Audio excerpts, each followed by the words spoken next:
Às vezes a crítica ao sotaque é logo uma forma implícita de dizer tu não pertences, tu não fazes parte disto. Nós em Portugal temos a tendência para achar que nós é que inventámos a língua, não é bem assim. Supostamente se falamos melhor, quer dizer, isso é um disparate. O nosso português, de facto, eu acho que nós somos muito arrogantes em relação a muita coisa. Acho que o português é um falso humilde. O grande exercício que nós temos de fazer e que depois se reflete no respeito pela língua, pela cultura, etc., é fazermos essa desconstrução de nós mesmos, porque toda a gente tem preconceitos, porque viveu numa sociedade em que não havia representatividade. Isto só para dizer que os seres humanos precisam da língua e que, no fundo, quer dizer que somos todos muito mais parecidos do que pensamos, mas ao mesmo tempo somos parecidos nessa diferença, porque as línguas estão diferentes umas das outras. Um sistema que criou enormes desigualdades e pontos de partida muito diferentes que foram transmitidos geração em geração, e se eu puder fazer alguma coisa para os equilibrar, eu tenho o dever de o fazer. As línguas humanas têm pelo menos 50 mil anos. Já existiam com o Homo sapiens quando ele sai de África, porque senão nós tínhamos grupos humanos sem língua. É a história da humanidade. E por isso é, para mim, ridículo que hoje em dia se gaste tempo a questionar se isto é ou não é um tema importante. Olá, o meu nome é Rodrigo Castro e dou-te as boas-vindas a mais um episódio do podcast Educa-te. Hoje vais ouvir a conversa que tive com a Liliana Valpassos, que é diretora executiva e cofundadora da Associação Mundo Novo, também cofundada pelo Dino de Santiago, e com o Marco Neves, linguista, professor universitário e, de certa maneira, uma pessoa que fala nas redes sociais e em muitos outros canais, em alguns canais de mídia, sobre português, a língua portuguesa enquanto idioma. Foi uma conversa interessantíssima, na minha opinião, onde visitámos muito as idiosincrasias da língua portuguesa, daquilo que significa falar bem português ou mal português. Falou-se muito sobre o crioulo, naturalmente, e foi muito interessante perceber as diferenças que existem nas diferentes realidades que é ser português, viver português e falar a língua portuguesa. Este episódio tem o apoio da Fundação Pedro Queiroz Pereira e estamos muito contentes por ter o apoio da Fundação Pedro Queiroz Pereira neste episódio, que está a fazer um trabalho incrível em Portugal para apoiar iniciativas na área da educação e elevar a forma como se pratica a educação em Portugal e tudo aquilo que é o sucesso educativo em Portugal. Estão muito comprometidos com esta missão, tal como nós, e por isso convido a veres o trabalho que fazem no seu website e dares uma olhada, por exemplo, num estudo que desenvolveram chamado Voz dos Professores, e manter-te atento a iniciativas que certamente irão estar a surgir muito em breve, que terão interesse para todos aqueles que se preocupam com a área da educação em Portugal também. Este episódio está a ser gravado no TUM, em Lisboa, e por isso agradecemos também ao TUM por nos dar o seu espaço para gravarmos este episódio, que é desenvolvido no podcast Educa, tem parceria com a Renascença. Já sabes que se quiseres ouvir mais episódios de outros podcasts da Renascença, basta ir aos canais habituais. E já que estamos a falar em canais, antes de começarmos o episódio, fazer-te um pequeno pedido. Faz um clique no botão de subscrever onde quer que seja que estás a ver este episódio. É uma forma que tens de nos ajudar. É a única coisa que te vamos alguma vez pedir, porque é isso que nos mostra que há pessoas a querer ouvir e ajuda-nos a fazer mais e melhor este trabalho que gostamos tanto. E por isso, sem mais demoras, vamos àquilo que importa. Vamos falar sobre educação com o Marco e com a Liliana. Até já e bom episódio.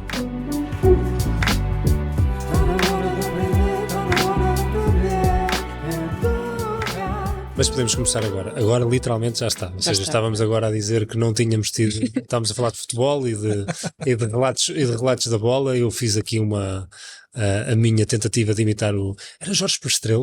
Ripa na rapaqueca. Ripa na rapaqueca. Trabalhei com Jorge Prestrelo. Mas ele tinha já aquela voz assim. Muito. Quando é que ele... Acho que ele morreu já. Ele morreu já há 20 anos. Não tanto. Eu acho que foi há mais do que nós pensávamos. Eu acho que foi há 10 anos. Eu trabalhei com ele. Trabalhei na mesma redação que ele, alguns em 2001, 2002. Pois, está a ver, 2021. Eu tinha tido uma conversa parecida há uns tempos com a minha mulher e ela também, ou um de nós, já não sei quem é que era, achava que ele tinha morrido há menos tempo. Já foi há muito tempo. Eu lembro-me que foi... Mas foi tão marcante que nós E até terminou, acho que ele fez um relato, ele era muito sportinguista, se não me engano, e fez um relato assim muito intenso e foi assim aquele último que ficou. E era uma grande personagem, não é? Sim, estávamos a falar disto e que na verdade se liga, ou seja, nem sei porque é que estamos a falar disto, mas na verdade liga-se com um dos temas que acho que é interessante falarmos hoje, que é a questão da linguística, não é? Ou da utilização da voz para comunicar e do que é que nós dizemos e quais as palavras que são utilizadas. Na rádio a pessoa tem de usar a voz para contar a história, tem de usar só as palavras, ou seja, está, como é que eu ia dizer, estávamos a conversar sobre isso mesmo, não podemos ter a imagem como suporte, não podemos ter a imaginação das pessoas, tem de ser trabalhada só com aquilo que nós dizemos, não é? Isso é um exercício engraçado. Isto é um tema que tu hoje, na verdade, tratas imenso e que as pessoas te conhecem. Tens um programa, uma iniciativa que usamos aqui, inclusivamente, onde visitam um bocado a questão das palavras. Sim, eu adorei a do facar. Sim. Adorei a do facar. Para quem não conhece, não vou falar sobre isso, mas vão ver. Sim, olha, eu posso dizer que ainda ontem, no dia anterior ao dia em que estamos aqui a gravar, eu estive com o Som daqui, porque participámos aqui num festival literário de Loures, aqui perto. E nos últimos anos nós temos feito muita coisa juntos, porque temos esse podcast e costumamos, quando é algo, um festival literário, até costumamos ir juntos, porque ele não vai propriamente atuar, vamos só conversar, mas foi uma experiência diferente porque estivemos em sessões separadas e eu fui assistir ao que ele foi dizer e foi muito, muito interessante, porque ele estava precisamente a conversar sobre a forma como ele a compor uma música ou uma letra. Nós olhamos para o rap e pensamos que aquilo dá-nos quase a sensação que é improvisado, e é tudo menos improvisado, aquilo é pensado e trabalhado. Ele está ali meses e meses, se for preciso, a trabalhar numa letra, num verso durante uma semana, e está a pensar nas palavras que vão servir para ele depois poder estar em cima do palco e parecer que é natural e chegar às pessoas de tal maneira que depois elas vão se lembrar daquele verso passado. Eu também já tive essa experiência de ver pessoas em conversas que estávamos a ter e de repente fazem uma pergunta sobre um verso de uma música que saiu em 2004 ou 2005 e marcou, e eu acho muito interessante este trabalho da língua como como é que eu vou dizer, como qualquer coisa que vai mexer na nossa imaginação e no nosso corpo e na forma como nós vemos o que está à nossa frente, e para isso é preciso trabalho. Mas depois, ao mesmo tempo, esse trabalho não se pode ver. Porque se nós estivéssemos a ouvir em qualquer área, não é? E aquilo for demasiado artificial, já não mexe connosco, não é? E é interessante. Sabes que eu gosto muito de escrever poesia. Sim. Não escrevo com muita frequência, mas escrevo ocasionalmente e, sobretudo, faço muito para mim. Estás a trabalhar na cabeça. Ou seja, e uma das coisas que eu estava, vou partilhar isto, um bocado idiota, mas é verdade. Estava na cozinha e estava a fazer um poema. E estava por acaso a fazê-lo em voz alta. Um refogado e um poema. Exato, e estava a declamar uma cena. Epá, e cheguei ao final e disse para mim: foda-se, que puta de poema. Que maravilha, que incrível. Maravilhoso. E nunca ninguém vai ouvir aquilo. Eu não sei recordar. Não, é impossível. Eu não sei. Não, estava só a dizer. Pois, mas há este momento. E que é um bocado contraditório face àquilo que tu disseste, mas que eu compreendo, porque depois, quando estou a escrever é diferente. Sei lá, no outro dia li a um amigo meu, que é um poema relativamente longo, sei lá, tem 10 minutos. Eu disse: pô, mas quanto tempo demoraste a escrever isso? Eu disse: não, na verdade foi à hora do almoço, foi só durante uma horita que estive ali, mas exigiu desfazer muitos versos e reescrevê-los. Há vários tipos de escrita, ou seja, uma pessoa pode escrever uma coisa de repente e aquilo sai porque foi aquilo que vinha, mas muitas vezes há o próprio prazer do trabalho de... Sim, é um artesanato, na verdade, não é? Há ali um lado de manualidade e de construção e de afinar. Não é? Sim. Muitas vezes as coisas não saem assim de sopa. Aliás, o Sam que estava a dizer que registra tudo no telemóvel, o que vê aqui, o que vê lá, mas depois quando é para trabalhar é que a caneta ainda no papel para conseguir montar fisicamente as coisas que quer dizer, o que é interessante. Mas todos nós fazemos isto, todos nós, como é que eu ia dizer? Todos nós que temos de ter algum tipo de trabalho criativo. Ou estamos a pensar na cozinha o que é que vamos fazer, ou estamos com o material à frente a trabalhar. Há sempre algum momento em que estamos a trabalhar... neste caso com a língua, não é? A questão é que a língua é o material. Tu começaste a carreira como jornalista, estávamos a falar. Sim, na rádio. Estávamos a falar há pouco, não é? Qual era a tua relação, ou qual é a tua relação? Tu hoje estás de longe, entre aspas, do trabalho de jornalismo, sim, não é? Completamente. Estás à frente da Associação Mundo Novo. É assim que se pronuncia? Mundo Novo. Mundo Novo é em crioulo cabo-verdiano, mas é como se dissesses Mundo Novo, que é coisa que eu já não consigo dizer, mas com sotaque do norte. Mundo Novo. Mundo Novo. Mundo Novo. As coisas mais recuperam-se longe do que nós pensávamos aquelas. Mas como é que foste parar a jornalismo? Tinhas alguma relação com a língua ou com as palavras? Eu sempre gostei de histórias e de pessoas. E acho que é a coisa que é o denominador comum ao longo da minha vida. Eu gostar muito de histórias. O que eu mais gostava no jornalismo era a ideia de uma carteira de jornalista me permitir ter tempo de qualidade com alguém. E esse alguém podia ser alguém muito conhecido. Tive a oportunidade de conhecer o Álvaro Cunhal, o Mário Soares, ou seja, pessoas que foram uma referência até para a história, não é? Para a nossa história comum. Não sei porque é que ela não está na lista, Marco. Ainda não cheguei. Deixem-me, estou a ir ao passado, já vou chegar ao presente. Ou então ir para o meio do Alentejo falar sobre alcunhas alentejanas na Marleja e ter tardes inteiras numa tasca a falar sobre porque é que aquele senhor lhe chamava um fiozinho de azeite, porque já o pai era o fiozinho de azeite e o outro era o Sandokan. E este tempo que o jornalismo deu com as pessoas e com as histórias delas era uma coisa, sempre foi uma coisa que me fascinou e continua a ser. E depois, ao longo de tudo o que eu fiz na minha vida, que fui editora de livros, como disse há pouco, também, mais uma vez, temos aí histórias e pessoas num registro diferente.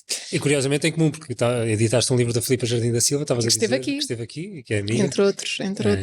E mesmo o trabalho que hoje faço não deixa de ser, acho que cheguei ao ponto em que, mais do que ouvir as histórias, gosto muito da ideia de poder criar um espaço onde essas histórias podem ter um final mais feliz, ou um caminho mais feliz, mais do que o final.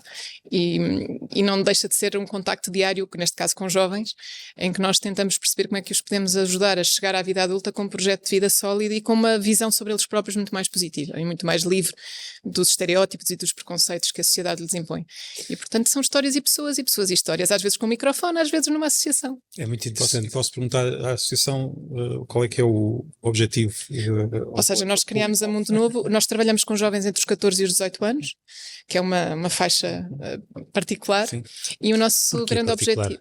Particular porque muitas vezes a oferta que exige para a ocupação dos seus tempos livres, digamos assim, fora da escola, já não lhes serve, porque eles já são crescidos. Ainda não conheceram o TUM, que é onde nós estamos a gravar. Não conheceram o TUM, mas nós já estivemos a falar com o TUM nesse sentido.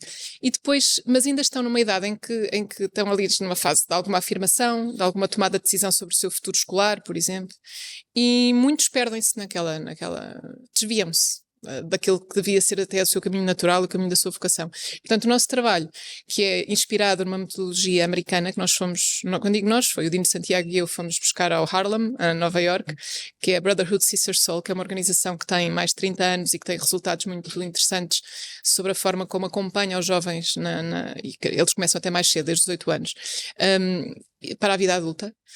E o que nós sentimos aqui é que acabamos por estar com eles durante 3 anos, já cumprimos, porque é uma organização recente, cumprimos no primeiro ano e meio de atividade com eles, e o nosso objetivo é que eles desenhem um projeto de vida sólido e que seja aquele que eles querem ter e não aqueles que eles acham que a sociedade lhes permite ter. E isso é muito flagrante em grupos de jovens em situação mais vulnerável, seja do ponto de vista social, económico, de discriminação, de várias ordens. Que eles desenvolvam pensamento crítico e que tenham um espaço onde possam receber informação, discuti-la e formar uma opinião com propriedade. E na base disto tudo está um domínio mais psicoemocional, no sentido em que nós podemos ter uma série de portas abertas, mas se não olharmos para nós com sentido de merecimento e de que somos capazes de as atravessar e que somos podemos ser aceitos do outro lado da porta, nós nunca vamos fazê-lo. E, portanto, a base do nosso trabalho é criar confiança, bem-estar emocional. Isso leva tempo, leva algum tempo. E como é que tem sido esse percurso de ver esse resultado nos miúdos? Eu vou dizer um grande clichê, não é? Vou dizer aqui Os clichês têm sempre uma razão de ser. Sim, porque devem vir da verdade, não é? E da repetição. Eu acho que custa mesmo a dizer palavras, mas eu diria comovente, faz com que tudo valha a pena. Eu acho que é quase quando nós vemos os nossos filhos, não é? E sabemos que passamos noites acordados e que eles dão trabalho, etc. Mas depois vale tudo a pena. Com estes miúdos vale tudo a pena. Aquilo que nós temos visto são miúdos que, por exemplo, e agora voltando aqui à questão da língua, não gostavam das aulas de português, não liam, isto dito até pelos pais e pelos professores, e que a dada altura começaram a escrever poesia, começaram a ler, andam sempre com um livro debaixo do braço. E é muito interessante, começaram a interessar-se pela gramática, que geralmente é considerada a parte mais chata, não é, das aulas de português, mas começaram-se a interessar pela gramática como uma ferramenta para tornar o seu trabalho criativo melhor, não é, a sua obra-prima. E então há uma reconciliação com a língua. Material de criação. De criação e de melhoramento daquilo que se faz. E depois, como são jovens que vêm de contextos muito, digamos, desafiadores e difíceis, quando eles encontram na expressão da língua, da escrita, um canal seguro e fértil nessa expressão, o material que vem ali de dentro, às vezes com mais rasgo técnico e às vezes com menos rasgo, não é? Mas vem ali uma emoção em carne viva. É uma coisa muito, muito impactante de se ver. E vê-los simplesmente a acreditarem que são capazes. É mesmo muito bonito ver... Às vezes ver coisas tão simples como uma miúda que deixa de ter a necessidade de se maquilhar tanto aos 14 anos porque percebe que não precisa. Afinal não precisa, mas não é que nós lhe digamos para fazer, ela de repente já percebe que não precisa.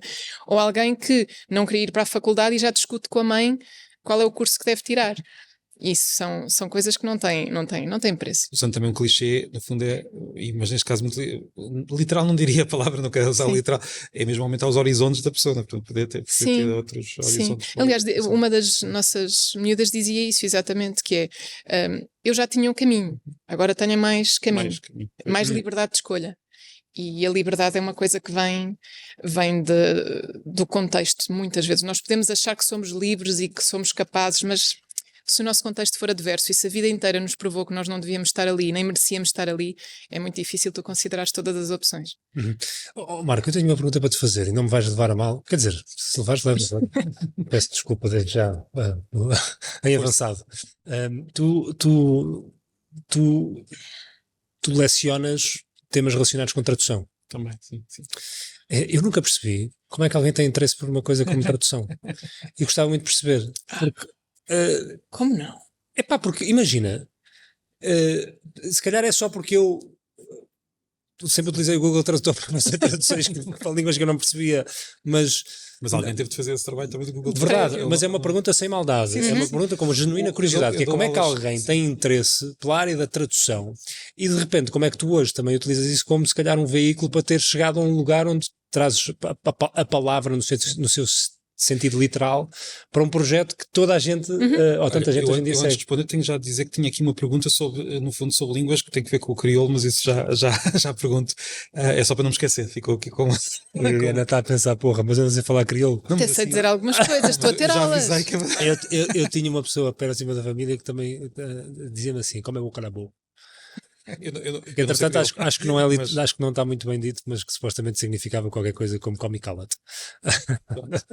Bem, em relação à pergunta, eu posso dizer que eu sempre tive muito interesse nas línguas por interesse familiar, na história também. Eu quando eu tinha aí uns 12 anos, se me perguntasse o que é que eu queria ser quando fosse grande, aos 6 anos queria ser cientista, aos 12 queria ser historiador, e depois acabei por ir para línguas, mas para estudar muito a história dessas línguas. Portanto, o interesse pela história e pelas palavras e pelas histórias que estão por trás das palavras, que é aquilo que me interessa quando falo disto, e pelas pessoas que estão por trás das palavras, como aliás, muitas vezes eu falo sobre a forma diferente como nós dizemos as palavras, e muitas vezes as pessoas veem isto como uma questão só do que é que está correto, o que é que está errado, quando na verdade o facto de nós numa determinada região dizemos de uma maneira e noutra dizemos de outra forma é parte também daquilo que as pessoas gostam dessa região.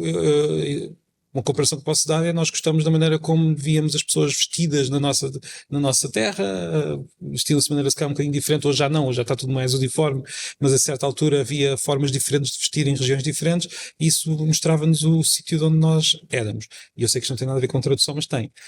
Porque ou seja, fui para línguas por causa desse meu interesse pelas várias línguas do mundo, não só pelo português, porque quando nós falamos da variedade linguística estamos a falar de cada uma das línguas, mas também das outras todas, e depois, de forma muito prática, acabei por trabalhar como tradutor.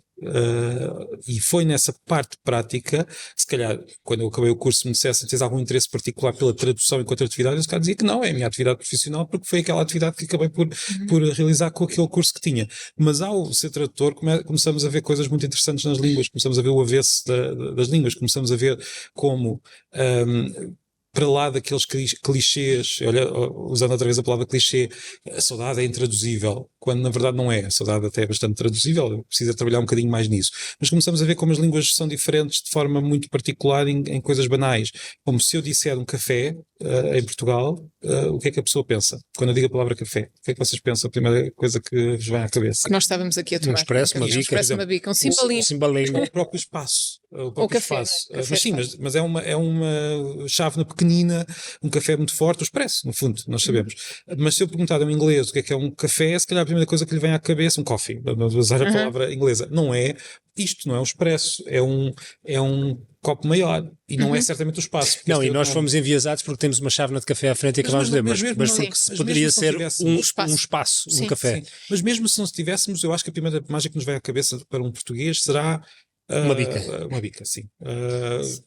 Podíamos fazer experiência, não sei, mas isto só para dizer que isto é só algo muito, muito banal, mas há mais coisas. Por exemplo, se eu disser finger, se eu perguntar, ainda no outro dia fiz essa experiência com um grupo de crianças portuguesas que estavam no quarto ano, quantos dedos é que vocês têm? E a primeira resposta assim, um disse 10 e depois outro, não, nós temos 20 dedos, porque têm os dedos dos Mas pés. eram os toes. Mas se nós perguntarmos a um inglês, ele nunca vai responder 20, porque não é, porque para ele fingers são uma coisa, toes são outras. E isto pode parecer uma coisa muito banal, mas nós depois começamos é quase como, ao trabalhar com o material das línguas, em contacto, em tradução, as línguas vão se iluminando umas às outras. Ou seja, eu não tinha reparado em coisas que reparei no português se nunca tivesse traduzido a partir de outras línguas, do inglês, do espanhol, de outras línguas. Ou seja, ao fazer este trabalho, nós começamos a reparar em coisas que nós usamos todos os dias e em que não reparamos. Por exemplo, ainda uma coisa que ainda há pouco tempo fiz um vídeo, ou publiquei um vídeo que já tinha feito há mais tempo. Nós em português e em galego em particular, nós costumamos responder muitas vezes usando o verbo, ou seja, eu digo vais à festa e a pessoa diz vou, enquanto que se fosse em espanhol diria provavelmente sim. E só depois e nós cá podemos responder só com o verbo. Os ingleses fazem uma coisa parecida, mas usam sempre o verbo auxiliar e por isso não tem aquela sensação de espelho de que a pessoa está a repetir o verbo.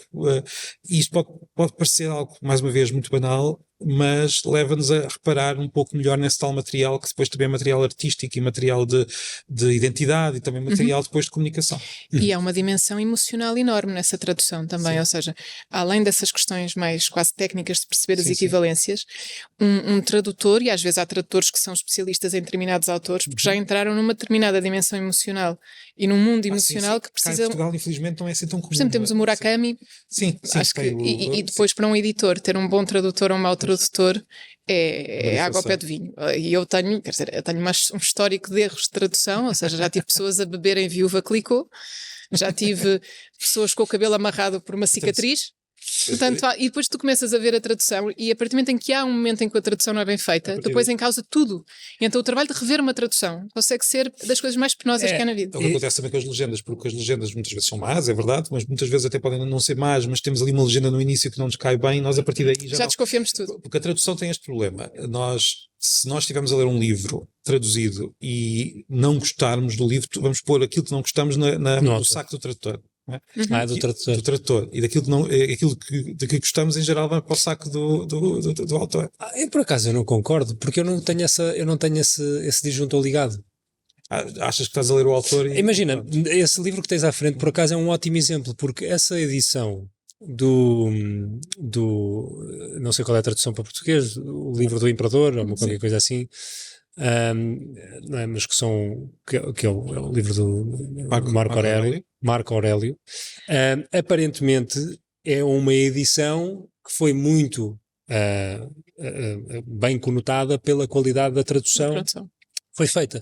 Eu lembro-me, há um outro livro que eu tenho em casa, do Bhagavad Gita, que é, no fundo, a Bíblia antecedente da linha do yoga, e aquilo é horrível.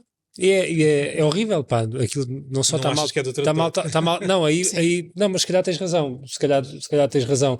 Mas só se não tem acesso ao original, vai ser. Eu culpo o editor, feito profissional, porque entre o tradutor e o leitor, não é? Eu dou-te um outro exemplo: a Arte da Guerra.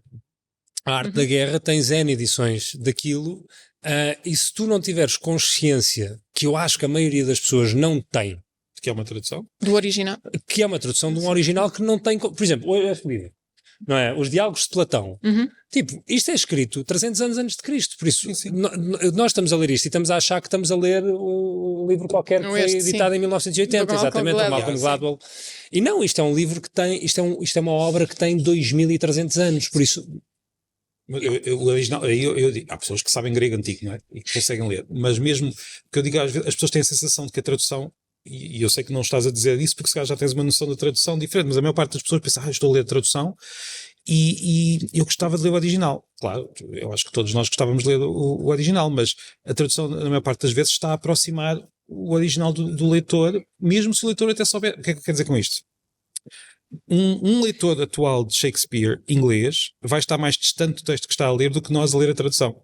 Porque o tradutor fez esse trabalho de aproximação do... Espera aí, podes repetir o que disseste? Ou seja, um leitor inglês de Shakespeare hoje vai estar mais distante do texto que está a ler do que nós, portugueses, a ler a tradução portuguesa. Porque o tradutor fez um trabalho de tradução do inglês do autor do Shakespeare original. Para o português nosso, para o nosso português. Ele faz sempre aquele truque de pôr um português um pouco mais arcaizante para fazer cenas. É o toquezinho da época. Mas ele não vai escrever como se escrevia em Portugal naquela época. Claro. Tanto que, por exemplo, no Platão, como é que seria escrever português na época de Platão, quando não existia português?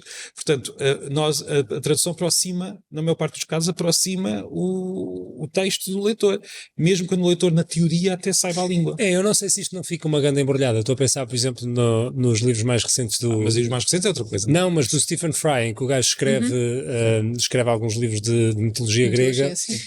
Eu estou a ler agora a Odisseia e eu acho que estou a ler a Odisseia. Ele está a traduzir. Não, aquilo não é possível ser uma tradução. É uma versão. É uma tradução interpretada. É uma Mas isso versão. é uma tradução, porque a tradução também tem sempre isso. Quando alguém traduz Platão, está a interpretar, não pode estar só, quer dizer, aquilo não é líquido, não se passa de uma palavra para outra. Aliás, basta fazer a experiência de ver duas traduções de latim, estamos a falar de épocas muito diferentes, de como estavas a dizer, quer dizer, isto não foi agora, isto foi antes de Cristo, não é? De latim ou de grego antigo, duas traduções, nós vemos que às vezes os textos são muito diferentes. O tradutor teve de fazer uma interpretação, não há outra maneira. E isso leva a que a tradução, na verdade, seja mais interessante para quem a estuda do que parece de fora, como estavas a dizer, isto para responder à pergunta. Que é apenas ou seja, eu só contacto com o resultado e eu faço uma avaliação um bocadinho mais ignorante, que é gosto ou não gosto? Gosto ou não gosto, sim. Não é? Que no fundo é a avaliação que nós todos fazemos de um autor. Isto leva a dizer. Exato, e daí eu ter o tradutor resistido é um bocado. autor, é isso que eu queria dizer. Enquanto que Há um lado autoral, sim. Há um lado autoral muito, muito forte. Enquanto que a maior parte das pessoas vai avaliar isto, não gostei da tradução, mas se calhar o original quer dizer, temos é de pensar que a tradução, ela própria já é uma obra que exige trabalho de autor também, e que é avaliada como qualquer autor, eu não gosto, ou gosto. E é difícil, mais uma vez é como a poesia há bocadinho, é filigrana. É andar ali à volta às vezes para encontrar a palavra certa. O que é filigrana? A arte de fazer aquele ouro que, está que se usa muito no norte, não é? Portanto, todo esse cuidado, esses fiozinhos têm que se trabalhar. Nós pensamos, a tradução automática faz isso. Nós temos de pensar um bocadinho ao contrário. Os computadores já faziam coisas que parecem mais complicadas do que a tradução há muito mais tempo do que só agora é que estão a chegar a um nível que nós podemos dizer que aquilo é aceitável. Porque, quer dizer, eles ganharam. Um computador ganhou ao grande mestre de xadrez muitas décadas antes de conseguir fazer uma tradução aceitável. Aquilo é tão complicado, é tão complexo, há sempre tantos fatores, quer dizer, há tanta coisa que eu posso olhar para esta frase que está aqui e se eu soubesse o original, se calhar ia começar a discutir. Então, mas quer dizer, isto não é, há muita discussão a todos os níveis da tradução e por isso é muito difícil e muito interessante. E depois é muito frustrante também, como qualquer editor. Quando é mau é muito frustrante, quando é bom é uma benção, porque de repente percebe-se que há ali um trabalho. Por isso eu culpo sempre o editor, porque o tradutor não vai sem passar pela casa da partida para o livro, para a impressão, não é? Portanto, tem que haver alguém que, seja com o autor, seja com o tradutor, discute, orienta, valide o produto final. Portanto, o editor tem muita responsabilidade. O tradutor depois também, uma boa tradução da minha perspectiva, isto na parte literária, porque a parte técnica é outra questão, quer dizer, um tradutor de um livro técnico é bom se souber aquela terminologia e se souber fazer aquilo. Agora, num caso mais literário ou mais filosófico, é também uma questão de encontrar a voz certa, encontrar a forma certa de entrar. É muito mais subjetivo e artístico do que nós podíamos pensar. Sim, aí vamos um bocadinho parar ao tema do certo e do errado, não é?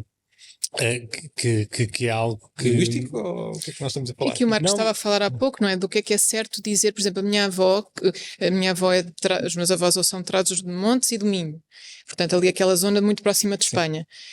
Para mim, um arroz de arbanços sabe melhor do que um arroz de grão de bico. Arroz de arbanços, porque arbanços é grão de bico, não é? Mas quem está ali na fronteira e come maracutão, não é? Melocotão, não é? Portanto, íamos buscar a Espanha, não é? Nas latas daquelas marcas espanholas. Portanto, há uma dimensão emocional na nossa história, como o estrugido sabe melhor que um refogado. E a cruzeta é uma cruzeta e eu digo cabido porque pronto, já é para ser mais prático que estou cá há 30 anos. Mas há uma identidade na palavra e há um lado sensorial social associado a uma determinada palavra e de memória. Por isso é que muitas vezes, imaginem, naqueles concursos de talentos que nós todos vemos, tipo The Voice, às vezes acontece, porém as pessoas vão cantar uma música em inglês e depois já aconteceu algumas vezes o júri dizer assim, agora canta uma em português. Porque efetivamente quando tu cantas na tua língua há uma intensidade na palavra e uma carga emocional e um sentido que tu não tens na língua estrangeira. É muito curioso. Nos palavrões também. Com certeza. Claro. Porque os palavrões noutra língua, quer dizer, nós temos uma relação com o inglês que já é uma relação muito intensa e por isso os palavrões em inglês, claro que também já tem, mas nunca é a mesma coisa. Pois, exatamente. É diferente o palavrão em inglês. Para uma pessoa que não tenha crescido. Mas é muito interessante isso. Eu, por exemplo, quando escrevo, eu gosto de brincar, fazer umas músicas, volta e meia, 99% das vezes eu escrevo músicas em brasileiro. Mas isso tem a ver com mas qual a é relação particular. Há uma relação particular com o Brasil? Ou seja, hoje sim, mas isto já vem desde antes de ter. Mas que entretanto estimulou a relação que eu tenho hoje com o Brasil. Sai-te melhor em português é isto que estamos a falar, ou seja... a música que você ouviu? Não sei, qualquer coisa, mas há uma resistência à língua portuguesa quando eu estou no lugar de criar alguma coisa para me fazer sentir bem. Mas na poesia também, quando escreves... Na poesia não, na poesia mas é quando é música, certo? E, por exemplo, eu estudei num colégio inglês durante 9 anos, ou seja, eu aprendi ao mesmo tempo a falar inglês do que português. Eu não gosto de escrever poesia em inglês, mas, por exemplo, a falar, é muito comum estar a falar contigo e começar a falar em inglês. Mas eu acho que nós vamos sempre bater à língua da música que nos embalava quando estávamos no colo da mãe. E a primeira ligação com uma língua, com um idioma, mas é isto, do ponto de vista emocional... O meu pai cantava aquela música quando eu era menino. Mas tens uma ligação ao português. Exatamente, ao português, por isso não escreves música em inglês ou poesia. A poesia não, mas por exemplo a música escrevo maioritariamente em brasileiro. Há de ter outra explicação. Mas é assim, mas a língua não é assim uma coisa, como é que eu vou dizer, e nós temos tendência para achar que é um conjunto de regras fixo que está ali naquele livro que nós aprendemos. É um organismo vivo. E é vivo de várias maneiras, quer dizer, uma pessoa tem uma relação, médico que esteja sempre a estudar a sua área em inglês, com os colegas vai falar em inglês, se calhar sobre aquela área, mas se for preciso, depois vai para o café e já vai falar em português, e se for preciso, depois canta noutra língua. Isso é tudo muito mais dinâmico. A mesma pessoa que tem uma relação com a forma como a avó dizia as coisas, depois, se for preciso, com os amigos, não vai usar aquelas expressões, porque em cada grupo temos uma língua própria, não é? Ou seja, eu com os meus amigos falo de uma maneira diferente do que falo com os meus pais, ou com os meus filhos, e às vezes são línguas diferentes. E cá em Portugal isso parece uma coisa muito, como é que eu ia dizer, estranha de nós dizermos, apesar de nós sentirmos isso, mas há países onde isto está instituído. Por exemplo, na Suíça. A Suíça tem várias línguas, mas eu nem quero falar das várias línguas da Suíça. Na parte alemã, eles têm uma língua própria que é muito diferente do alemão. Tem o suíço-alemão que tem uma gramática já muito diferente, que eles podiam ter declarado como língua própria se quisessem, nunca quiseram. É o crioulo deles, é uma mistura. É um crioulo. Ou seja, enfim, tem uma história diferente, mas exatamente. É uma situação muito parecida com a do crioulo em Cabo Verde. Mas o crioulo é língua oficial ou não? Tem que ser, mas não é usada como oficial. Não é neste sentido, e sem querer desviar agora esta questão, mas em Cabo Verde, por exemplo, toda a gente fala crioulo cabo-verdiano, mas as aulas são dadas em português. É a língua materna no sentido, mas todas as aulas são dadas em português. Não sei se há data de hoje isso é verdade, mas no ano passado só se davam autores cabo-verdianos nas aulas de português se eles tivessem sido traduzidos em português, porque se estivessem em crioulo não eram dados, apesar de toda a gente falar em crioulo, no sentido em que isto são ainda reminiscências de um colonialismo e de uma época em que era obrigatório estudar-se em português, não é? E era considerada a língua mais importante. A verdade é que também é uma questão... têm os recursos já para ensinar português, portanto continuam quase com inércia, não é? E há esforço de... E eventualmente acho que tem que haver uma decisão e uma tomada de consciência de contrariar esse status quo, de dignificar uma língua que parece uma língua que foi acontecendo organicamente, todas as línguas, na verdade. mas que tinha outra que era soberana, não é? Que é o que aconteceu no Luxemburgo. Por exemplo, eu às vezes mesmo ao falar do crioulo, as pessoas parecem que é um problema muito particular de África, quando não é. A Europa tem os mesmos problemas em vários países. O Luxemburgo tinha precisamente a mesma questão, tinha uma língua que todos falavam, mas que não era ensinada, e teve de haver uma decisão em 1984 para tornar o luxemburguês a língua oficial.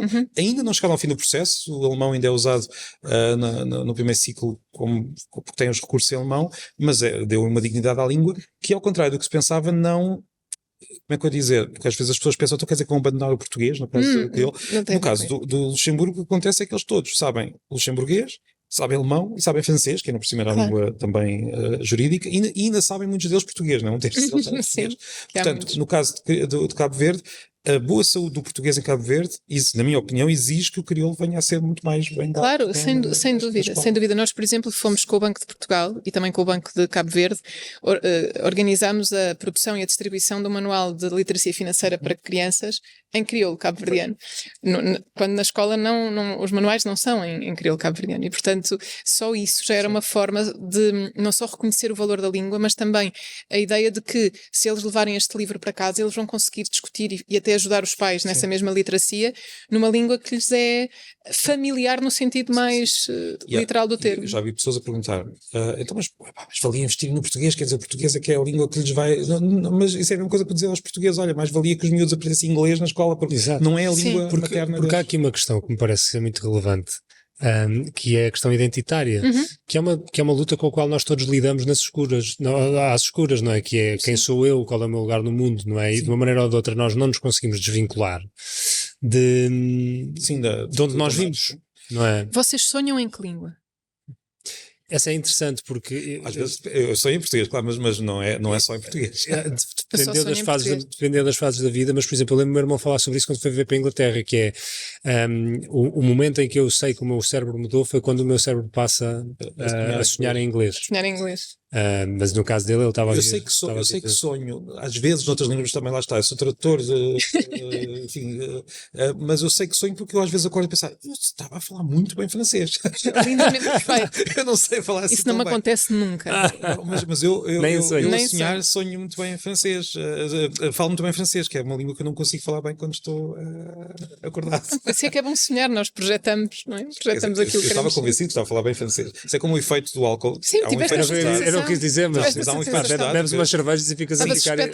Mas há duas explicações para isso. Primeiro, as próprias pessoas que estão à nossa volta também já beberam e por isso pensam, nós estamos a falar melhor do que estamos. Mas há de facto eu há pouco tempo fui investigar isso para ver se havia alguma confirmação científica e não na parte gramatical, nós não começamos a falar melhor gramaticalmente, mas a parte da pronúncia sim, há uma, como é que eu ia dizer, relaxas, atreves-te mais. A pronúncia são músculos, quer dizer, isto tem a ver com o músculo da cara, que nós estamos habituados ou não. Se calhar baixa o filtro, a barreira da expectativa que tu tens de estar à altura da situação, sim, portanto e começamos a falar melhor. Não é? Porque na verdade a pronúncia é uma coisa que não na questão da pronúncia, mas na questão do som. Por exemplo, uma pessoa que não saiba falar francês ou o clássico portunhol, não é? Nós podemos não saber falar espanhol, mas se eu quiser, eu consigo falar. Os portugueses são muito flexíveis, os espanhóis já não são isto para dizer, há a questão da fonética que é muito mais fácil de entender para a maioria das pessoas e que talvez quando tu estás num estado desinibido e que não sentes que estás a ser julgado, para a piscina dos grandes sem boias. Porque eu sei falar francês e não é porque eu consigo falar. Sim, porque não? Exato. A pessoa não tem medo de estar, porque nós temos é uma coisa muito europeia, por exemplo, em África não é tão habitual as pessoas terem esta obsessão que eu, se vou falar uma língua, tenho de falar a língua como está nos livros da escola dessa língua no país onde essa língua é falada, quando nem as pessoas que estão nesse país em geral falam daquela forma. E então temos aquela ideia de que temos de falar com o sotaque do rei de Inglaterra e não o sotaque que os ingleses usam, não é aquele, não é? Só aproximadamente 3% dos ingleses é que usam o sotaque que nós identificamos como British puro. No entanto, cá temos essa... 30% falam com sotaque que não se entende? 93%. Percebes que não sabes inglês. O meu irmão, quando eu estava a dizer, Inglaterra viveu em Sheffield e eu estudei num colégio internacional, que a língua era inglesa, mas tinha professores desde a África do Sul, Canadá, Estados Unidos, muitos sotaques, por isso o meu inglês é um bocado misturado. Eu estou a falar com um australiano, consigo fazer sotaque. Mid-Atlantic accent. Mas foi tudo, desde neozelandeses também, por isso eu na verdade desenvolvi uma capacidade muito grande para até utilizar diferentes pronúncias por causa disso. Mas lembro-me de chegar a Sheffield, que foi onde ele estudou, foi a primeira vez que eu fui para o norte da Inglaterra, e eu pensei, eu não sei esta língua. Que é o que podes sentir quando chegas aos Açores em determinados momentos, não é? Em Rabo de Peixe aconteceu uma vez. Não estou a perceber, estarem a falar tem que para ser mim devagarinho, eu vou ter que estão a falar francês. Por que razão é que nós não percebemos do rabo de peixe e eles percebem-nos a nós aqui em Lisboa? Na verdade, o problema é nosso, não é deles. Claro. Eles é que andaram a ouvir-nos, não é? Durante Pessoas do continente e de certas zonas do continente. E na televisão, nos noticiários, etc., nós não os ouvimos. E por isso o problema, na verdade, está na nossa cabeça, não está, não está na fala deles. Mas eu queria voltar àquele ponto até para saber um bocadinho melhor sobre como é que vocês lidam com isto na associação. Com o quê? Com o crioulo. Com o tema da relação que a língua tem com a identidade de cada um.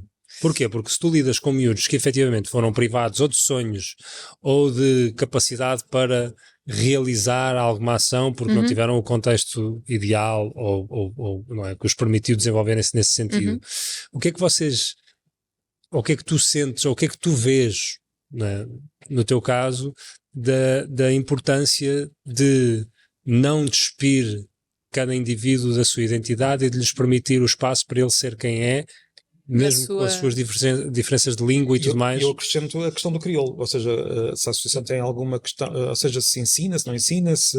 Não, nós não ensinamos, ou seja, tentando ir agora aqui aos dois ângulos. Peço desculpa. Não, era essa. Mas nós temos que lidar na medida das agressões, e acho que a palavra é agressão, que eles recebem no mundo lá fora, sobre a sua identidade, e muitas vezes a questão da identidade está ligada à forma como eles usam a língua. E o português que a sociedade aqui considera o português correto. Tu recebes miúdos, por exemplo, brasileiros que dizem fala-me em português que eu não te estou a entender, portanto, às vezes a crítica ao sotaque ou à forma de expressão da língua é logo uma forma implícita de dizer tu não pertences, tu não fazes parte disto, não é? Depois temos miúdos que estudaram, por exemplo, que vieram da Guiné e estudaram português, mas quando chegam cá à escola, o português que é ensinado cá é diferente do que é ensinado lá e, portanto, eles chegam cá e a professora diz logo tu não sabes falar português. E exige, uma aprendizagem para se poder chegar àquilo que é exigido no sistema cá, mas há logo a percepção de que aquele português que eles é pior. Não é? E no que diz respeito à expressão, nós partimos de um princípio que é genuíno, que não é imposto em nós, que é nós todos nós trabalhamos ali, temos um profundo encanto pela diferença. Não é porque é moda, não é porque deve ser, não é porque é para ser inclusivo, é só porque isto é muito mais giro quando é diferente e quando nós nos... e é engraçado, no outro dia eu pensava, quando eu disse aos meus filhos para imaginarem o que seria uma floresta, não é? Como é que é uma floresta espetacular para ti? A floresta, se nós fizermos esse exercício, não tem árvores todas iguais, nem é tudo verde, de repente temos araras e toda a carreirinha. Nós de repente vemos uma coisa exuberante, provavelmente. Um pinhal. Sim, de repente uma floresta é porque há uma exuberância de cor, de sons, e nós, ou seja, em relação à natureza, nós adoramos essa explosão de cores, de feitios, de formas, de raridades até, mas depois, se calhar porque há enraizado em nós uma lógica muito de poder relativo, de hierarquia, de eu para ser melhor preciso ser melhor do que tu, não é? Eu preciso ter alguém abaixo de mim para estar acima, e a partir do momento em que a sociedade está assim montada, os miúdos que num determinado contexto, como muitos dizem, só percebi que era negra quando vim para Portugal. Não é? Porque quando estava em São Tomé eu não me via, não era uma questão, não é? Portanto, quando mudas de contexto e esse contexto está muito marcado por preconceitos, efetivamente até a forma como tu usas a língua é considerada aliás, por exemplo, nos estabelecimentos prisionais, o crioulo é uma língua usada por parte da população que está detida. E muitas vezes é usada até por pessoas que não têm origem africana, mas como forma de comunicação. E em muitos locais é quase proibido que se fale crioulo, porque não querem que haja uma comunicação que escape aos vigilantes, aos guardas, mas se falarem um idioma de leste não tem mal. Exato. Portanto, há aqui uma carga de preconceito. Há uma carga difícil de... por exemplo, há uma discussão que às vezes tenho até com alguns cabo-verdianos, porque eu acho que deveria... Isto é a minha opinião e não sou eu que mando nisso, nem poderia ser, felizmente que não sou eu, mas acho que não fazia mal nenhum chamar cabo-verdiano à língua sem usar a parte do crioulo. Não é? Mas eu percebo que há uma relação também muito forte com o próprio termo crioulo. Sim, porque crioulo tem uma conotação muito... E tem uma conotação muito bonita, na verdade, porque é uma mistura, não é? Uma mistura de influências, carrega a história. Há mais do que isso, porque muitas vezes as pessoas, aliás, eu já vi muitas pessoas usarem crioulo como forma de insulto a uma língua. Essa língua é um crioulo no mau sentido, porque lá está, porque usa-se tanto as palavras de outras línguas, mas o crioulo, em particular o cabo-verdiano, é muito importante até, primeiro, é uma língua, que é coisa que nem todos os portugueses ainda entenderam. Efetivamente. É uma língua que não é propriamente descendente do português, como o português é do latim. Teve o seu desenvolvimento particular, tem uma gramática muito distante do português por vários motivos e foi criada de uma forma... eu nunca estou ensinado a missa ao padre. Não, mas eu sou tudo menos especialista em crioulo cabo-verdiano. Vou aprendendo com eles. Mas foi criada de uma forma que ainda hoje não está completamente explicada, uma forma que tem que ver com a junção de pessoas de várias origens linguísticas e que de repente tiveram de criar uma gramática porque não lhes foi transmitida uma gramática inteira como é transmitida.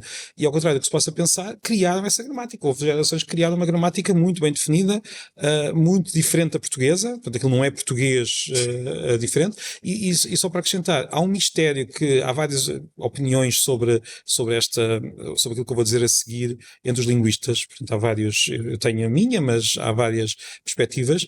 O mistério há muitas línguas crioulas no mundo, algumas com léxico mais português, outras com léxico mais inglês, e muitas têm características gramaticais próximas umas das outras, o que é... E há várias formas de explicar isto. Uma das formas é o crioulo cabo-verdiano / da Guiné, porque os dois estão ligados, não é? Na verdade foi a base dessas línguas todas e foram pessoas que foram transportadas muito por causa da escravatura, mas não só pelo mundo fora, e acabaram por dar origem a estes outros crioulos, mesmo que tivessem base lexical diferente. A outra hipótese é que quando há um processo destes em que poucas gerações têm de criar uma língua quase de raiz, digamos que a gramática acaba sempre por ser muito parecida, porque é quase como se fosse o nosso cérebro vai sempre por aqueles caminhos. Sim, mas mesmo em Cabo Verde entre linguistas há uma grande discussão entre Barlavento e Sotavento, ou seja, porque tentar palavras e depois como é que se chega a um consenso, é todo um drama. Mas esse processo, mais uma vez, os cabo-verdianos por vezes pensam que isto é um problema muito deles e que só eles é que estão a passar por isso, quando na verdade também na Europa todas as línguas tiveram de passar por isso, faz parte do processo. Nós é curioso que o nosso português, de facto, eu acho que nós somos muito arrogantes em relação a muita coisa. Acho que o português é um falso humilde, porque em muitos sentidos nós somos incapazes de ver, muitas vezes pela grandiosidade, entre aspas, que a nossa história nos ensinou a ver sobre nós próprios, temos dificuldade em perceber tudo aquilo que nós poderíamos fazer melhor ou diferente se tivéssemos um bocadinho mais de humildade.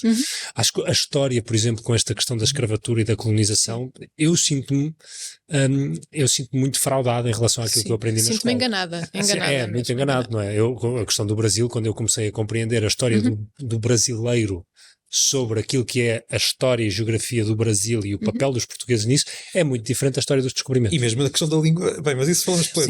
Mas é uma ponta era para ir aí, que é... Só a palavra de descobrimentos. Exatamente. E a própria língua portuguesa tem uma história no Brasil que é muito diferente daquela que nós pensamos que não, e repara, eu não me refiro, e eu sei que é errado, mas é apenas por uma questão de coloquialismo, facilidade no discurso, eu não me refiro a português do Brasil, à língua, eu refiro-me a brasileiro e a português, porque para mim, intuitivamente e de forma coloquial, e uma vez mais, não é para desrespeitar nenhum brasileiro, nem a língua portuguesa do Brasil, mas efetivamente tem fonéticas diferentes, tem formas gramaticais diferentes. Mas isso também acontece no inglês. Mas tu não te referes a... Os ingleses não têm este repúdio, entre aspas. Mas os brasileiros dizem que falam português. Exatamente. Nunca dizem falo brasileiro. Exatamente, mas ou seja, o que eu estou a trazer é a discriminação que nós, portugueses de Portugal, há uma discussão que é muito diferente, temos em relação ao brasileiro, e que, por exemplo, na língua inglesa tu não sentes. Porquê? Porque tu na língua inglesa utilizas determinadas palavras, dependendo se é a inglês americano ou em inglês do Reino Unido, britânico, não é?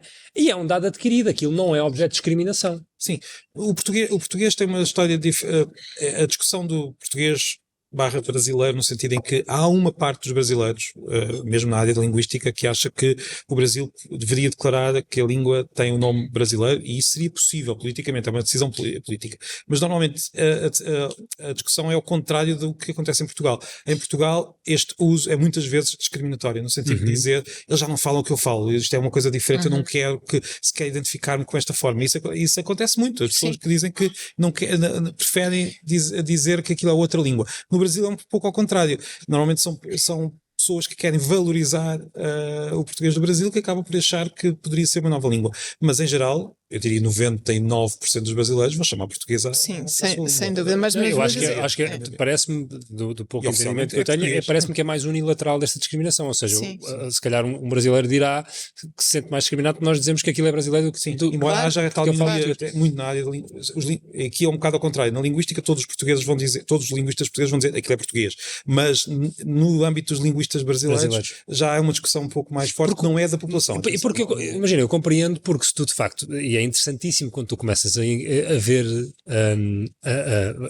nesta semana me aconteceu, um amigo meu que está agora a viver para o Brasil, estava-me a mostrar uma zona, já não me recordo em que estado, acho que era ali ao pé de Manaus, em que tu abres o mapa, epá, e fazes um zoom ali numa zona, pá, de 50 km e tens Almeirim, sim. tens Setúbal, Santarém, tens Santarém, tens uma série de terras com nomes, mas Porto depois... Alegre. É Porto Alegre. Exato. Aquilo parece. Tal como tens na Índia. É super engraçado porque de facto está lá muito presente. Assim, mas depois, se fores, por exemplo, para outras regiões, Já são muito mais. são palavras índias. Não é? Houve também um momento histórico no século XX no Brasil em que houve uma tentativa que resultou, em muitos casos, de criar também nomes com base tupi para tentar mostrar a história do Brasil. Já não E tão... faz sentido isso estar presente. Jericoacoara, isto não me venham dizer que Jericoacoara é uma palavra portuguesa, não é? Mas há muitas palavras portuguesas Sim. que são de origem tupi. Aliás, até há casos muito curiosos de palavras que nós usamos cá em Portugal de origem tupi que os brasileiros não usam, como jaguar. Eles usam onça, Onça, que é nós de também origem. usamos jaguar. Sim, e jaguar é de origem tupi e onça é de origem latina. Ou seja, a língua portuguesa tem, o português de Portugal, português Tem europeu, palavras tem palavras de tupi, origem. E africana, então nem se fala. Sim. É mais tupi até do que africana, na verdade. Nós tivemos mais.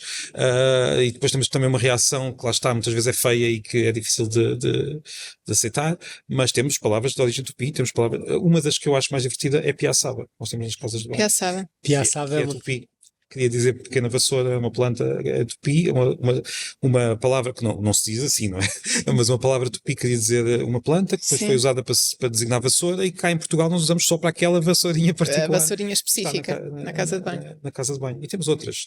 E temos palavras de origem africana e temos... nós temos ideias muito particulares sobre a língua, tanto cá em Portugal como no Brasil. Eu também acho que os brasileiros, por exemplo, têm... Porque são tão grandes, têm tanta população, também não olham tanto para os outros países da mesma língua como se calhar os de língua espanhola à volta, porque também são muitos países, não é? Há esta questão um pouco diferente. Nós em Portugal temos a tendência para achar que nós é que inventámos a língua, o que não é bem assim, a língua é inventada por todos os falantes, não é? E que então temos supostamente, se falamos melhor, quer dizer, isso é um disparate. Pois, eu acho que isso decorre muitas vezes de ignorância, Sim. porque à medida que nós vamos percebendo estas Mas foi uma questões, ignorância também que esteve na própria escola a ser... claro, a ser transmitida de gerações. geração em geração. Ou seja, a primeira vez que eu nunca tive um professor que não fosse branco, eu nunca tive um médico que não fosse branco. A primeira vez que eu vejo nos meus livros de história um corpo negro é agrilhoado a ser transportado como mercadoria. E, portanto, por mais que eu não queira enquanto criança, criança que nasce em Portugal, branca, num determinado contexto, a visão que eu tenho, as expectativas que eu crio em relação a determinadas pessoas, com determinadas origens, com determinada fisionomia, é uma, porque não me foi mostrada outra. E eu acho que o grande exercício que nós temos de fazer, e que depois se reflete no respeito pela língua, pela cultura, etc., é fazermos essa desconstrução de nós mesmos, porque toda a gente tem preconceitos, porque viveu numa sociedade em que não havia representatividade. E, portanto, isto muitas vezes até os próprios professores, na sua maravilhosa função, mas que é altamente pressionada, têm expectativas diferentes, inconscientes muitas vezes, sobre um aluno que vem de leste, um aluno que vem da Ásia e um aluno que vem da África. E isto condiciona muito a imagem que os miúdos têm sobre si próprios, muito. A questão da língua é outra camada, que mais uma vez é identitária. Se essa identidade não é respeitada e se é organizada de forma estereotipada, porque então eu quero dizer que o meu português é melhor que o teu, porque eu quero arrumar o mundo de uma maneira em que eu me sinta bem e superior e dominante, é mais uma expressão que é amputada, não é? Quando nós É dizemos outro. isto, que é algo que eu também acho óbvio, mas muitas vezes a reação é então, mas eles têm de aprender um português que lhes possa dar as ferramentas necessárias para a sociedade, porque a sociedade está organizada assim. Eu estou aqui a fazer o advogado do diabo, mas só para dizer que a maior parte das pessoas, como qualquer um de nós, consegue lidar com vários tipos de língua. Ou seja, os miúdos não têm de recusar a sua forma de falar português, como também nós não temos de recusar a forma dos nossos pais e da nossa região, para poder depois, se for preciso, adaptar o sotaque àquela situação. Sim. Tu vês isto, por exemplo, no inglês, estavas a focar a dar o exemplo de Harlem, não é? No inglês, não é? Das comunidades negras, a forma como eles o empregam é diferente. É gramaticalmente errado, entre aspas, face àquilo que diz a gramática correta que se aprende na escola. Língua própria. Agora, efetivamente, toda a gente compreende. Aquilo, de certa maneira, é uma representação cultural. Exato. É isso. Ou seja, não podes acumular. Só que, lá está, mais uma vez, os preconceitos são instrumentos muito simplistas de organizar a realidade e de me colocar numa posição superior ou inferior em relação a alguém. E, portanto, tudo que é diferente, e se calhar até biologicamente, se formos estudar isto, o ser humano teve que reagir mal à diferença, porque poderia ser uma ameaça. Imagina, não é? Estamos nas cavernas. Logicamente, nós também ganhamos com a diversidade. Sim, só que lá está, da mesma maneira que nós evoluímos, temos que evoluir no sentido em que a diversidade, não só nós podemos acumular identidades e acumular perspectivas que são únicas, que nós não temos que ser iguais a ninguém, mas nós temos que perceber que isso tem um valor. Aliás, nós temos aquela expressão, não é? 2 cabeças pensam melhor que uma. Se elas forem iguais, pensam exatamente a mesma coisa. Portanto, se nós estivermos aqui à mesa, todos com o mesmo background, com as mesmas valências, com as mesmas competências, com a mesma história, não vai ser bom. O que eu sinto é que é muito desconfortável e há muitas pessoas que não estão dispostas a esse desconforto. A qual desconforto? De tu perceberes que tu és sem biased. quereres completamente discriminatório em muitos sentidos. Então faz uma coisa. E isso também é muito desconfortável. É muito desconfortável tu olhares-te ao espelho. E nota-se hoje uma grande reação a isso. Nós pomos em causa como é que eu dizer, formas de ver que são muito confortáveis. Ou seja, os livros da escola diziam uma série de coisas muito bem ditas, bem ditas no sentido em que estavam muito bem explicadas e faziam muito sentido. E fáceis de absorver, porque não têm nuances. Nós fizemos, nós chegámos, eles abriram as portas, nós fomos conquistadores. Ao pormos isto em causa, depois também temos a reação contrária de querer salvar isso. Ou seja, eu hoje sinto que há uma reação muito forte contra o que nós estamos aqui a dizer. Sim. Era aquilo que estávamos a falar antes. Implica desconforto, implica tu pôs-te em causa e conseguires lidar com isso sem te sentires culpado e sem te sentires má pessoa. Mas isso aplica-se a tudo na nossa vida, não é? O crescimento, o amadurecimento não vem só do passar dos anos, vem de nós irmos depurando quem somos, pondo em causa as nossas crenças e aquilo a que nós às vezes tivemos que nos agarrar para sobreviver. E transportando isto para aquilo que é a nossa percepção da história e a nossa percepção, que os pensam logo, ok, mas eu não sou racista. Mas eu fiz um exercício com o meu filho no início de estar, o meu filho na altura tinha 6 anos, no site das Nações Unidas, num determinado site das Nações Unidas, há testes para tu avaliares o teu viés inconsciente.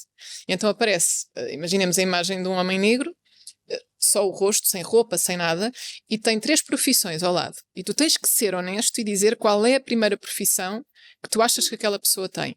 E eu lembro-me que a hipótese era político, médico ou trabalhador da construção civil. Eu, que nasci nos anos 70 e que vi, a realidade era essa, e lá está, nunca tive a sorte de ter um professor que me trouxesse outras lentes culturais, o professor ou professora, não tive um médico que eu achasse que era o anjo salvador que me ia tirar a febre e que não fosse branco. Portanto, eu olhei e na minha honestidade constrangida, eu fui honesta, mas custou-me. Eu disse, eu estou a ver aqui um trabalhador da construção civil, pela lei das probabilidades que me foi mostrada. O meu filho, que tem 6 anos, que eu fiz isto ao mesmo tempo que ele, mas não lhe disse o que achava, ele disse político. Eu disse, mas porquê político? E ele, então pode ser, é como o Obama. E este é o poder da representatividade. Porquê? Porque o meu filho, com 6 anos, já cresceu num mundo em que ele viu que havia um presidente dos Estados Unidos que era um homem negro. Isto tem um poder. Tu não acreditas geralmente, a não ser em momentos de fé, que também é preciso ter na vida, de vez em quando só acreditas naquilo que vês. Portanto, se tu não te vês representado, tu não acreditas que possa ser para ti. E este é o grande trabalho que nós fazemos com os miúdos na organização. Tu ainda podes não te ver lá, representado, mas tu podes chegar lá. e temos que te ajudar a que te sintas confortável nesse caminho. Mas é um processo de desconstrução, e aí em Portugal nós temos este problema. Em comparação com o que se passa com o Brasil e com os Estados Unidos, também por razões históricas, cresceram socialmente de maneira diferente, não é, do que aqui, nós não falamos sobre isso, e muitas vezes há quem diga, não há racismo e não há crimes de ódio. Era por isso que eu estava a dizer que eu acho que nós somos em parte um país muito arrogante, pessoas muito arrogantes. Não porque somos, e de tabu. porque somos arrogantes, mas por isso, porque recusamos-nos a olhar ao espelho, e dizer, não, isto para mim é um tema. Eu não sabia. Eu tive que ter uma conversa recentemente com um familiar muito próximo, por causa de uma relação em que eu estava com uma mulher brasileira, em que tive que explicar N circunstâncias em que estava a haver uma discriminação. E a pessoa nem sequer não sabia, e ficou chocada quando foi dito, e foi difícil aceitar. E eu só consegui fazê-lo porque eu próprio tive que fazer comigo também. Claro. Uma situação Percebes que eu nem sabia. Ou seja, é muito desconfortável porque não é teu. São coisas que nos foram colocadas. É tão mais importante que esse processo tem que ser feito por todos. E porque às vezes põe-se isto no papel da pessoa que é vítima dessa discriminação e quase que desperta nela a obrigação de ter que te esclarecer, mas também uma raiva contida de ter que o fazer sucessivamente, depois de ter sido sucessivamente agredido, não é, em pequenas agressões. E depois do outro lado, alguém que viveu, como eu vivi durante muitos anos, eu obviamente nunca me senti uma pessoa racista, mas acho que eu fui muito pouco antirracista. Não é? Militantemente antirracista. Eu trabalhei em organizações em que eu não fiz o suficiente, hoje olhando para trás, porque não sabia, o suficiente para tentar mudar a forma como se contratava, porque não me ocorria, não é? Portanto, há aqui uma dimensão de ignorância. Mas eu acho que nós temos todos que nos confrontar com isso, e depois às vezes quando nos vêm falar de reparação histórica, não é? Eu acho que tem um lugar a reparação histórica do ponto de vista institucional e entre os países, e há todo um caminho, até nomeadamente académico, que se deve trilhar. Mas a reparação para mim leva-me para outra palavra, que é o reparar hoje no que acontece hoje, porque eu não posso desfazer o que foi feito, mas eu posso tentar contribuir na medida em que vivo nos dias de hoje, seja fazendo uma associação, seja na forma como educo os meus filhos, como dou aulas, por exemplo, como sou um cidadão, em que eu tomo consciência que existiu um sistema que criou enormes desigualdades e pontos de partida muito diferentes que foram transmitidos geração em geração, e se eu puder fazer alguma coisa para os equilibrar, eu tenho o dever de o fazer. E sem haver, é como acontece em relação às mulheres. Quando eu comecei a trabalhar, a realidade há 20 e tal anos era muito diferente do que é hoje.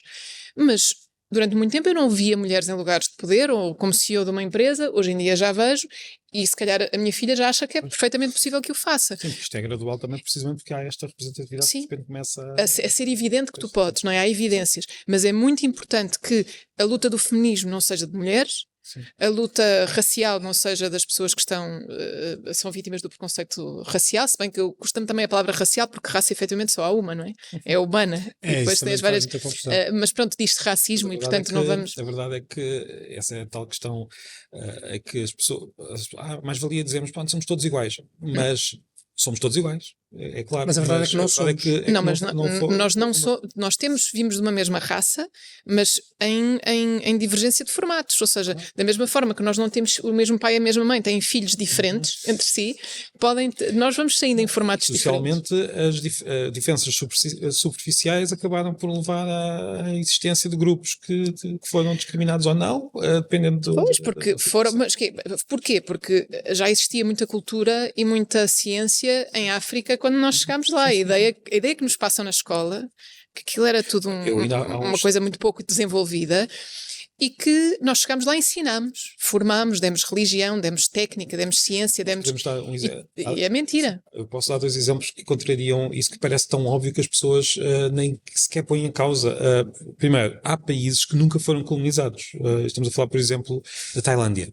Tailândia nunca foi. A Etiópia foi, mas pouco tempo. Esses países têm tantos recursos tecnológicos e culturais como os outros países à volta. Sim. Portanto, não foi a colonização que foi essencial para conseguir levar isso. Outra questão também que está associada a essa ilusão, ainda há uns meses estive numa sessão a conversar sobre a língua, que é o tema, e falei de várias palavras portuguesas que tinham vindo, e só para nós vermos como às vezes há ideias que estão enraizadas na nossa cabeça, e que é difícil, e eu expliquei várias palavras, disse alguns exemplos de palavras que tinham vindo do português de línguas de Angola, do Quimbundo em particular, e essa pessoa fez uma pergunta: parecia inocente, mas se nós vemos bem, a pergunta é muito complicada. Mas como é que é possível que tenham vindo palavras dessas línguas se fomos nós que levámos a linguagem humana para a África? Não havia, é que a ideia é que não havia nada em África a não ser natureza. E algumas pessoas completamente, sem os recursos que nós tínhamos. E tu vais descobrindo, até há um livro muito interessante chamado As Minhas Estrelas Negras, do Liliane Touré, que faz uma identificação da quantidade de pessoas que marcaram a história, mas que foram sempre um bocadinho abafadas, não é? Por exemplo, o médico que fez o primeiro transplante de coração, o médico sul-africano, que me está a escapar o nome, o assistente dele em cirurgia era um homem negro. E quando estamos a falar das fábulas de La Fontaine, tivemos antes o Esopo, não é? Portanto, que era um homem negro, não é? E que distraía a corte com o seu talento de criar fábulas que representavam as próprias dinâmicas sociais. Houve muita coisa que foi ficando para trás, porque efetivamente dava jeito que essa narrativa prevalecesse, porque se tu a punhas em causa, desmontavas o status quo. E eu acho que há um ponto que mata esta discussão, que é nada deste tema, ou muito pouco do que tu possas falar sobre este tema e que se torna clivante por causa do ego de cada pessoa, que se sente mais ou menos frágil, nada deste tema se relaciona com o indivíduo em questão nesta conversa. Isto é a história da humanidade.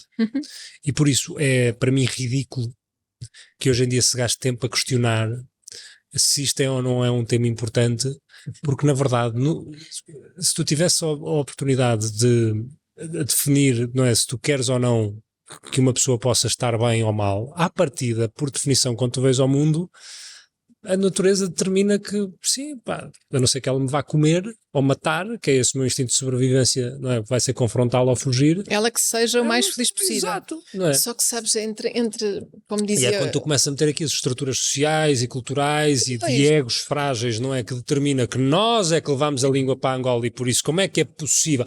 Esse senhor merecia uma bufetada. Esse senhor merecia uma bufetada. E que lhe dissesse, meu amigo, tu por acaso nasceste aqui, mas tivesses nascido lá, estavas do outro lado da faca. Sim, vais mas estudar, por acaso eu aqui acho que a pessoa tinha... Nós, tal como se calhar esse não merecia, mas outra coisa... É uma estalada simbólica, não é? Uma estalada simbólica. Eu disse, isso faz sentido nenhum, no sentido em que é claro que já existiam línguas, a linguagem humana. Lá, os seres humanos, as línguas todas vêm da África, para dizer a verdade. Se nós já para falar dessa, que é a origem da... E uma vez, num outro contexto, num vídeo que disse isso, e houve pessoas também muito admiradas. Não, nós sabemos que as línguas surgiram em várias zonas do mundo, não só em África, não.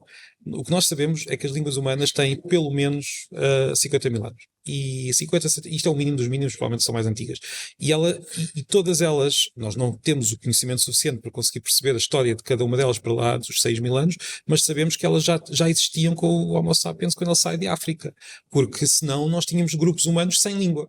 Que não precisavam de língua. Isso não acontece. Não, porque tem que comunicar, não. Tem que na relação com o outro. Poderia existir. Houve espécies humanas que provavelmente não tinham linguagem humana. Agora, os humanos que hoje existem são todos a mesma espécie, todos a mesma raça, se quisermos, e esta espécie precisa de língua, e essas línguas existem desde que este ser humano saiu da África. E nós sabemos isso, por exemplo, os aborígenes da Austrália, que estiveram isolados do resto da humanidade durante muitas dezenas de milhares de anos, têm línguas com gramáticas tão complexas e tão ricas como qualquer outro grupo humano. Hoje em dia já não estão a ser exterminados, já foram tipo 95% que sim, exterminados. E ainda existem, felizmente, essas línguas, mas sim, é verdade que... Mas a língua tem um potencial unificador, por exemplo, na Indonésia... Mas posso só dizer mais uma coisa sobre provar. Quando há um grupo de seres humanos que está isolado e que não tem acesso a nenhuma outra língua, como já aconteceu, por exemplo, com grupos de crianças em situações de guerra, e há um caso famoso na Nicarágua em que há um grupo de crianças surdas que não têm acesso a alguém que lhes possa transmitir uma língua gestual.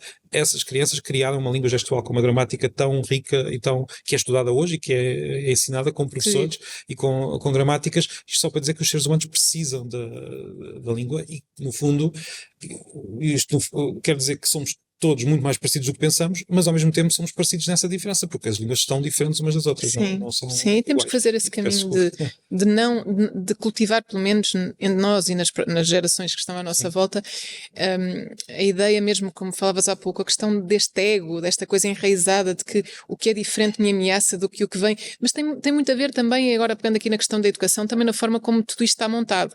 De repente há classificações, não é? Há avaliações que dizem que eu sou tanto melhor quando tiver o 20, o 19, o 18. Há aqui sempre uma lógica comparativa desde o princípio, quando nós entramos na escola, e a dimensão humana é muito secundarizada do ponto de vista da forma como nós avaliamos o crescimento e a educação daquela criança e daquele jovem. Eu acho que as escolas têm que fazer isso, as famílias têm que fazer isso, tem que ser uma coisa muito proativa, porque todos nós temos impregnado em nós esta cultura, não há volta a dar. Não, há volta a dar. Sim, se calhar não há volta a dar ao que está para como trás, tu ao que está fazes, para trás, Marco, ao que está para trás. não é? Nesta disseminação destas ideias por trás das palavras e vocês no mundo novo. Infelizmente está a tocar para sair, entretanto eu acho que deve estar mesmo aí na hora do toque. Recreio. Olha, está na hora de ir para o recreio. Mas queria-vos agradecer muito por terem vindo. Obrigada. E fiquei muito contente de termos esta conversa. Obrigado. Eu também, foi ótimo, muito obrigada.